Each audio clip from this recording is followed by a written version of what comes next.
In this tutorial, I'll show you how to use Blender's taper object. Let's create a curve by adding and extruding a curve point. If you don't see the curve point, please activate an add-on called Extra Objects. We need to press the 3D button. We can also find the 3D button here. E to extrude.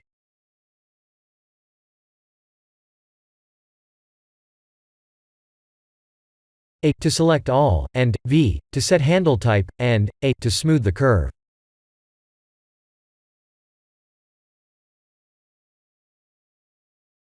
Shift D to duplicate, and X to move the duplicated curve on the X axis. Let's bevel the first curve, and select the duplicated curve as its taper object.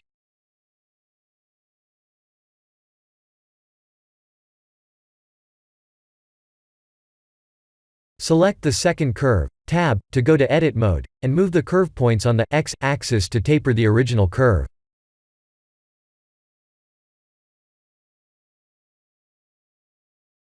We can also select multiple curve points and move them on the X axis as well.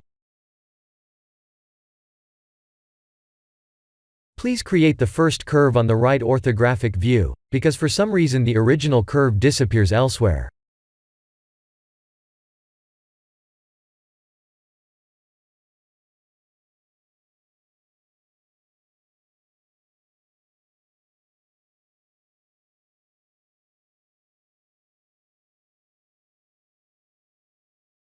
This modeling method would work really well in modeling snakes or haunted tree branches.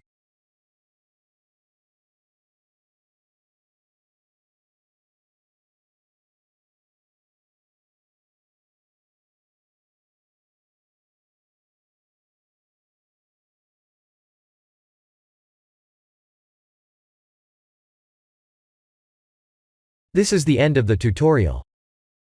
Thank you for watching.